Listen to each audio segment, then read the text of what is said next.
Dan dua-duanya bisa menjadi buhurnya datang ke rumahnya atau si anak datang ke rumah buhurnya. Itu dua-duanya boleh. Yang pertama tadi sudah kami jelaskan yang bahwa dalam kegiatan-kegiatan hal tersebut itu prioritas pelaksanaannya adalah buhurnya. Kalau nanti dalam hal-hal kedua yang lain itu makmunya. Jadi disebut dengan rungku pinang tadi, ini menyangkut dengan adat dan resam kita. Kebiasaan masyarakat dulu itu adalah makan sirih. Artinya setiap orang yang sudah makan sirih itu dianggap sudah tua. Jadi ada istilahnya disebutlah membujang ini masuk kepada pintu dewasanya, bahwa melambangkan dia sudah tua. Dengan bukan dalam arti tua umur lanjut usia, tapi dalam arti dia bukan anak-anak lagi. Maka sebutannya adalah rungku pinang tadi. Artinya dia sudah masuk kepada orang dewasa yang sudah makan pinang begitu. Kemudian yang kain yang dibalutkan ke tubuhnya itu sebatas dada, itu bermakna bahwa dia adalah sudah wajib menutup aurat. Ya. Kenapa harus kain? Kenapa tidak baju? Karena lumrahnya karena pada waktu-waktu zaman dahulu umumnya masyarakat kita tidak pakai baju dasteran. Ya, umumnya ada namanya, kalau perempuan itu yang sudah dewasa namanya baju sulung belano. Kemudian baru ada dawak. Kalau dawak itu kain kain yang diapakan ke pinggang, kain sarung atau kain panjang dan sebagainya. Jadi itu disebut yang dilengketkan disebut dawak. Nah, dawak bagi laki-laki itu biasanya di perut, sama kita pakai ke Jumatan. Tapi dawak bagi perempuan itu sampai di atas dada. Itu adalah melambangkan bahwa batas-batas aurat yang perlu ditutupi. Nah, walaupun memang aurat perempuan itu sampai ke bagian kepalanya, tapi kan tak mungkin kain itu ditutupkan dalam itu ada jilbab, ada kerudung dan lain sebagainya. Tapi itulah sampai ke dada tadi. Kemudian pembiayaan pada proses pelaksanaan ini, setahu saya setelah dia dilaksanakan nangkih dawak tadi, itu ikatnya bukan seperti kita ikat kain sarung yang model dulu. Nah, diikat, memang keras diikat. Artinya melambangkan bahwa tutup aurat terhadap perempuan itu memang wajib hukumnya dan tidak bisa ditawar-tawar. Jadi ikatnya itu diikat ikat tali, ya, seperti ikat tali begitu. Nah, itu makna dasarnya. Kemudian setelah dilaksanakan itu ditaburi dengan beras. Artinya kalau dengan beras ini semacam memberikan semangat, ya, semacam kita memberikan semangat kepada si anak agar kedepannya dia mampu melaksanakan amanah-amanah yang akan kita sampaikan kepada dia. Pertama sekali setelah itu kita beri nasihat, baik nasihat keagamaan maupun nasihat tentang kehidupan sosial yang akan dilaluinya ke depan. Nah, itulah barangkali apalagi tadi tentang pembiayaan. Makanya pelaksanaan itu dilangsungkan atau dikerjakan atau dilakukan di setiap lebaran. Ini ada beberapa hal di situ. Yang pertama sekali, pada waktu lebaran kita tidak mencari biaya yang khusus. Kue sudah ada, nasi sudah ada, bahkan seluruh fasilitas makanan di situ sudah lengkap. Kemudian terhadap keluarga kita pun pada saat lebaran itu sudah berkumpul. Nah, ada kita nanti panggil ada lagi gitu. Karena kita sudah berkumpul di suatu tempat. Baik dari segi makanan sudah tersedia, baik dari segi keluarga orang-orang yang seharusnya terlibat dalam pelaksanaan pembujangan itu sudah berkumpul di situ. Nah, itulah makanya momennya diambil pada Lebaran. Artinya banyak keuntungan-keuntungan, banyak manfaat-manfaat yang dilaksanakan pada momen Lebaran tersebut. Nah, barangkali itu yang dapat saya sampaikan. Ada lagi yang lain terkait ya dampak negatifnya, kenapa nggak begitu familiar lagi sekarang, Pak? Ini barangkali sama yang bisa disampaikan oleh Pak Asradi tadi, karena kita sendiri sudah tergerus dengan keadaan, dan saya perhatikan, saya amati dari SMA memang sudah suka dengan budaya. Saya amati orang Kelut ini suka dengan hal yang baru, suka dengan hal yang baru, meniru yang baru, sehingga tidak merasa mencintai dengan hal-hal yang lama. Itu apa ya? Salah satu contoh. Ya, ini maaf mungkin mahasiswa ada yang nanti kena ini. Dalam bahasa kita bahasa Kelut, tapi kalau sudah di Banda Aceh, bahasa Indonesia ya. Sama kawan sama orang sekampung bahasa Indonesia.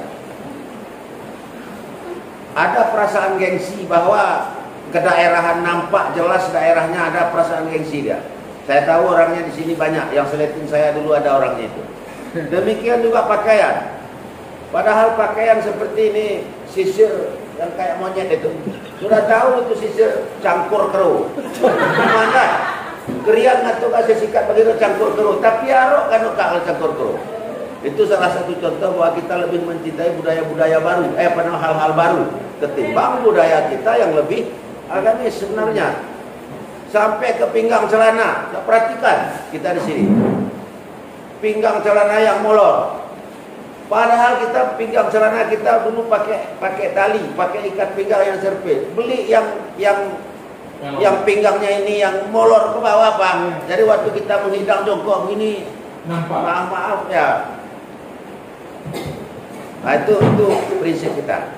Artinya saya perhatikan kita sebenarnya ada keuntungan di situ, Pak. Ada keuntungannya, orang Kelut mudah beradaptasi. Itu keuntungannya. Alhamdulillah kemanapun orang Kelut masuk.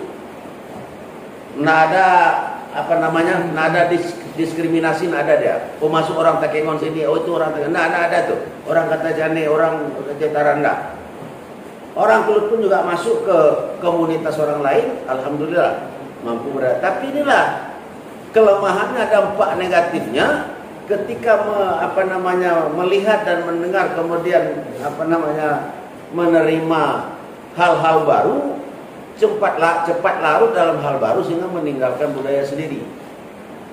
Bukan ini saja yang sudah terlihat, seperti yang saya sebutkan tadi, membujangin ada lagi, menyerahkan anak ke ketua pemuda ada lagi. Masuknya sendiri, merasa dirinya sudah muda, udah masuk tidur asrama. Padahal diserahkan itu, ada amanah kepada ketua pemuda, ada amanah kepada si anak. Kemudian menyerahkan anak ke guru ngaji. Itu kalau saya dulu ada lidi 7 buah lidi dulu diserahkan orang tua saya ke guru ngaji. Ini anak saya, Pak Tengku, Pak Ustadz, ini kalau nanti dia tidak patuh, tidak taat segala macam, nah ini lidi pemukulnya. Sekarang mana ada lagi? Kalaupun nanti ada lidi sama Ustadz itu mukulnya, orang tuanya yang sibuk ngadu ke polisi dan segala macam. Begitulah tanggung jawab orang tua pada zaman itu menyerahkan anaknya ke guru ngaji. Itu yang tertinggalkan juga. Kemudian satu lagi, ngulih kau. Minyak mana yang mati ya? Boleh kembali, misalnya nak berundangnya, boleh kembali nak lagi. Contohnya misal saya meninggal atau istri saya yang meninggal. Katakanlah misalnya saya yang meninggal dulu. Jadi tinggal istri saya masih muda di segala macam. Kemudian saya ada meninggalkan anak. Itu kepala desa, istri saya itu diserahkan tanggung jawabnya kepada adik atau abang saya yang sewali. Namanya Nguliko Bowali si suami. agar apapun nanti peristiwa yang terjadi dalam rumah tangga saya itu mutlak tanggung jawab adik dan abang saya yang sewali-wali. Kemudian kalaupun nanti istri saya itu bertemu dengan adik saya atau bertemu dengan abang saya, masyarakat tidak tahu karena sudah diberitahukan pada malam ke-27 itu. Kalau nanti misalnya si Fulan ini bertemu dengan ini, kami harap masyarakat jangan ada suzon, jangan ada tuduhan ini. Karena sesungguhnya kehidupan keluarga ini sudah kami serahkan kepada si Fulan. Arti tahu kami kekelian. Jadi kalau nanti istri saya berkomunikasi dengan adik saya laki-laki atau abang saya laki-laki, orang tidak heran lagi. Karena memang sudah tanggung jawab mereka terhadap kehidupan keluarga. Itu pun sudah tidak ada lagi. Kalaupun ada besok pertemuan lagi bahwa seperti istri Mak Uni tadi, itu besok orang melamarnya itu ke adik atau abang daripada Mak Uni, orang melamarnya. Jadi kalaupun istri saya misalnya mau menikah lagi, adik-adik saya ini yang mencarikan, yang melaksanakan. Makanya ketika nanti datang pengganti, katakanlah pengganti saya tadi, itu biasanya disebut oleh adik saya pengganti abangnya yang hilang. Makanya keakraban itu tetap terjalin. Tidak, ini kita kan meninggal seorang laki-laki, istrinya mau kawin lagi, yang laki barunya ini tidak connect lagi dengan apa? Oh, dengan keluarga mantan suaminya. Kalau dulu enggak diikat ini. Nah, lahirlah kata disebut yang Marubi disebut oleh kenombu yang laki nona angin ini. Jadi pengganti. Jadi terikat keluarga baru dan kembali. Sekarang ada lagi. Satu lagi, setiap orang Sumandu kemari kawin dengan orang Kelut. Kalau itu lewat tempat tuan ke sana, itu biasanya diambil menjadi anak ini oleh keluarga dekat. Kalau dia laki-laki masuk kemari, itu diambil oleh keluarga dekat dari si istri. Nah, disebut mendendak mamu ni anak baru, iuk ni anak baru. Jadi yang laki-laki juga disebut. Misalnya kita contohkan misalnya si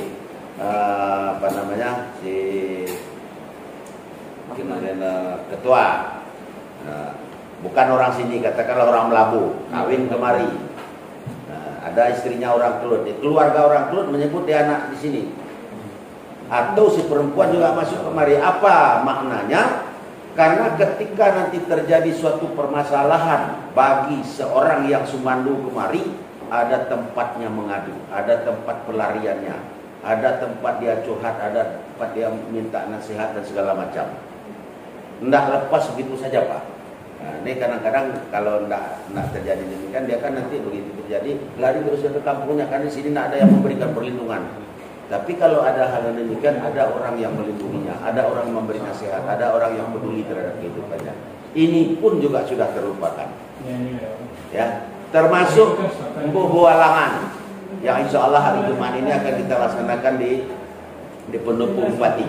Di sini sudah diabaikan juga. Nah, sama bualangan. Mbobo halangan itu lahir ketika si anak disunat rasulkan di rumah walinya, bukan di rumah mamonya. Untuk menghormati mamo, maka dipinjam anak senat itu dari rumah orang tuanya, dibawalah ke rumah mamonya, ke rumah nenek mamanya. Dari rumah nenek mama inilah diturunkan si anak itu ke rumah walinya tempat dia bekerja tadi. Maka di situ ada serah pemamuan. Karena si anak dikerjakan di rumah walinya, yang melaksanakan kegiatan tersebut adalah mamunya. Agar mamunya ini tidak sungkan-sungkan dalam melaksanakan suatu kegiatan di rumah walinya, maka diserahkanlah pemamuan itu. Yang pada hakikatnya diserahkan itu adalah rumah, tempat, kemudian biaya seadanya. Maka di dalam penyerahan itu rumah let sebengkaban tahu, kemudian kena beras let sejemput, dan segala macam peralatan. Ini membekas mereka dari Pudiari Sobonadom, dari belakang sampai ke depan. Apa hal-hal yang hal-hal yang tidak bisa diselesaikan, yang perlu kompromi, kepada sebulan tempat wawancaranya, kepada salah satu wali yang ditunjuk. Apapun terjadi risiko segala macam, kepada sebulan nanti tempat mengadunya. Nah, itu makanya itu pun kadang-kadang sudah banyak terlupakan. Karena sudah menganggap dia semua. kita sudah panitia dan segala macam itu mahal. Jadi kenapa itu ditinggalkan? Karena kita sudah tidak merasa penting lagi. Menyerahkan kepada guru sudah kita antar, ya sudah ngaji, karena gurunya kita bayar. Kalau dulu enggak, paling kita bantu nanti turun ke sawah, panen dan segala macam. Minyak lampu paling. Minyak lampu. Kalau sekarang kita kan sudah bayar, nggak ada lagi penyerahan ini itunya. Makanya sering terjadi ketika guru memarahi si murid terjadi konflik. Jadi sedikit ketua kan, Ya, silakan. kami izin menanyakan, apakah pernah nggak kita membuat inventarisasi mana yang budaya-budaya sebagaimana yang ketua sampaikan tadi, mana yang masih dipertahankan, masih kadang-kadang ada yang berjalan, ada yang tidak, dan sama sekali berarti ada 3 kategori ini. Dan sama sekali yang tidak dilaksanakan lagi. Gitu loh kan. Jadi apakah ada? Maksudnya kalau seandainya ada, ini menjadi bahan bagi kita untuk melakukan evaluasi, dan itu menjadi PR kita bersama. Mana yang kadang dilaksanakan, kadang tidak, itu kita upayakan. Kemudian yang hilang sama sekali itu terus kita munculkan. Kalau seandainya memang belum pernah ada, ini menurut kami perlu menjadi rekomendasi dari seminar ini. Baik Pak, ini kebetulan saya bawa ringkasan materi ini. Kebetulan waktu kita seminar di festival Kaulah Muda ini yang tadi diadakan tentang Skoro pada tahun 2019. 20. Di antaranya Pak, bisa sebutkan nanti saya checklist mana yang nak dibawa. Yang pertama kenduri dalam arti syukuran. Kemudian hajatan lain ini enggak masalah. Kemudian turun tanah atau turun air anak. Di situ ada acara pertama pecicap. Pecicap ini itu menyediakan seluruh makanan, kue dan segala macam, sampai ke paha ayam, sampai bunga cempaka, ada cincin emas, ada sisir, ada minyak semprot, ada cermin dan segala macam. Itu peralatannya. Kemudian bersilat di halaman. Nah, itu untuk melatih, dan ini sering tidak dilakukan karena ini bukan merupakan suatu persyaratan dalam turun tanah, tapi ini adalah pecicap dan mensilek ini dilaksanakan bagi siapa yang mampu, bagi yang tidak mampu dan tidak merupakan pelanggaran adat karena ini resam kan. Nah, ini yang sudah hampir sudah hampir tinggal. Ada kendalanya juga, bukan perayaannya saja tidak dilakukan oleh masyarakat, tapi pelaksana mensilek ini pun sudah tidak ada lagi. Ya, kalau kami di kampung dulu itu pakai si Mukhlisin. Nah, itu pendekar kami di kampung. Nah, asal sudah turun ke air, mensilek sudah ada. Karena kakeknya pendekar dari muda. Nah, ini sudah ada lagi beliau, ada turun. Ada beberapa orang, tapi ini pun sudah agak langka. Kita sering tak mau lah begini dan macam. Kemudian masuk ke cara sunat Rasul. Nah, ini yang sering tinggal bebualangan tadi. Nah, bebualangan sering tinggal. Ada sebahagian yang bawa, karena ini juga tidak merupakan pelanggaran adat, Pak. Ya, boleh bawa, boleh tidak. Kalau enggak ikut, enggak apa-apa. Tapi ini juga merupakan rangkaian. Kemudian ngambah pegenopan, mbah kenurian. Ini pun juga sudah langka ini. Kalau dulu bawa kenurian misalnya ipar kandung, itu biasanya bawa kambing, Pak. Kambing 1 ekor masih ada sekarang. Tapi ini juga sudah sudah hampir hilang karena sudah terjadi perubahan pola pikir. Kalau dulu memberikan bantuan kenduri seekor kambing dengan segoni beras segala macam, itu memang betul-betul ada tuntutan di belakang hari. Jadi sekarang sudah banyak yang ngomong. Misalnya saya bawa kambing ke ketua, karena saya keluarga dekat. Ketika nanti dia tidak bawa kami, saya dulu sudahlah saya tanam. Nampaknya ada yang sudah menjadi apa? Sudah menjadi ocehan. Nah makanya sekarang sudah merasa keberatan masyarakat. Padahal dulu tulus ikhlas itu. Nah, begitu rapat ini mama segala macam, nanti rombongan ini mama mau undang ke tempat kenduri yang kita maksud, itu bawa seekor kambing, beras 1 goni, pinang, kelapa, ada lengkap seluruhnya. Ya. Ini yang barang yang ditinggalkan. Kemudian namat pembacuan. Nah, ini banyak kendalanya karena si anak sunatnya sendiri belum tamat ngaji. Nah, makanya sering dilupakan. Nah, ini Pak, ini yang banyak yang dilupakan. Kemudian nyusuk tadi yang dijelaskan oleh Pak Asradi tadi. Nggak pakai nyusuk lagi, langsung aja nyusuk sendiri. Buatnya acara kami begini, udah selesai. Apalagi yang memang terpaksa dibawa ke paket. Nah, jadi ini ya yang sering tinggal artinya. Kemudian banyak memang hal-hal yang demikian, sampai termasuk menyerahkan anak ke guru macu tadi, menyerahkan anak laki-laki ke rangkang mudu, mujangi anak burung tadi, kemudian nyebut anak tadi yang orang Sumando masuk kemari. Nah, itu kita kurang perhatian sekarang. Karena begini, karena juga ada dampak apanya. Ketika si anak sudah kita sebut menjadi anak, lantas si anak ini kurang peduli dengan kita. Jadi sudah kita mencontoh, si Bulan dulu sudah disebut Asradi jadi anaknya, sampai ke rumah pun tidak dia, pedulinya pun tidak. Jadi tidak ada balaja. Jadi sehingga masyarakat sudah merasa enggan, tidak ada artinya seolah-olah. Padahal dulu tidak. Begitu disebut jadi anak, yang betul-betul persis seperti anak. Bahkan sampai tapak rumah dikasih. Nah begitulah kentalnya rasa persaudaraan pada waktu itu. Kemudian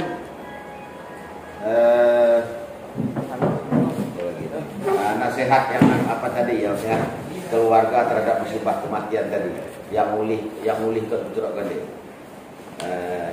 Itulah beberapa hal yang sering ditinggalkan, karena ditinggalkan itu tidak punya sanksi. Jadi kemudian kita menganggap bahwa kebudayaan itu sudah tidak laku lagi di zaman modern ini. Barangkali demikian. Jadi terkikisnya budaya kita itu lantaran sosial budaya kita tidak lagi muncul ke permukaan. Nah, kenapa sedemikian? Itu contohnya kayak dibilang Mbak tadi, ada istilah bawa kenduri. Kalau yang dekat tadi bawa kambing, bawa apa kayak gitu, bawa kawan kayak gitu kan. Jadi kita ini ada yang menikah keluar daerah. Nah, jadi keluar daerah ini kan cenderung tadi dibilang Mau tadi, kita Klut ini lebih cenderung suka sekali meniru budaya baru, kebiasaan baru. Jadi nanti kalau Mau ini pergi nikah keluar daerah, kalau kami di daerah sana, ini Mau ini kan cerita. Kalau kami di daerah sana itu waktu mau kenduri itu memang sengaja diumumkan dari sebulan sekian, dari sebulan sekian, dari sebulan sekian. Besok kalau dia mau kenduri begitu juga lagi. Nah, jadi seolah-olah ada lah istilah kalau ini ada hitung-hitungan lah gitu kita bilang. Kalau kita keluar nggak ada istilah hitung-hitungan. Jadi istilahnya memang benar-benar tulus ikhlas dari hati nurani kita masing-masing untuk membantu daripada saudara kita tersebut. Ini kita ambil ciri khasnya, kita ambil pelajaran dari waktu Nabi kita Muhammad SAW hijrah ke Madinah. Waktu Nabi kita hijrah ke Madinah, tidak ada membawa sesuatu apapun. Tetapi sesampainya Nabi kita Muhammad SAW ke Madinah, dia seperti sampai ke negeri sendiri. Semuanya sudah difasilitasi orang Madinah. Tempat tinggal dikasih, apa dikasih, semuanya dilengkapi. Nah, mengikut daripada itulah, maka sosial budaya di Klut itu dulu diajarkan oleh orang tua seperti itu. Nah, tetapi karena seiring dengan kemajuan zaman, yang sekarang ini sedikit-sedikit nilainya uang, sedikit-sedikit nilainya rupiah, asal bergerak saja udah RP. Nah, sudahlah begitu sampai sekarang. Kayak gitu apapun yang kita, kalau dulu ada istilah utang tidak bertumbuh. Itu istilah, kalau kita dulu ada istilah utang tak tunggu. Nah, kalau sekarang ini nampaknya apapun yang kita kasih itu harus pamrih. Apapun yang kita kerjakan itu harus pamrih. Tidak ada lagi yang tanpa pamrih. Nah, itulah makanya terkikis budaya kita belum itu. Karena sosial budaya kita sudah tidak lagi tertanam dari benih yang anak-anak generasi kecil kita sampai sekarang ini. Itu sebenarnya penyebabnya.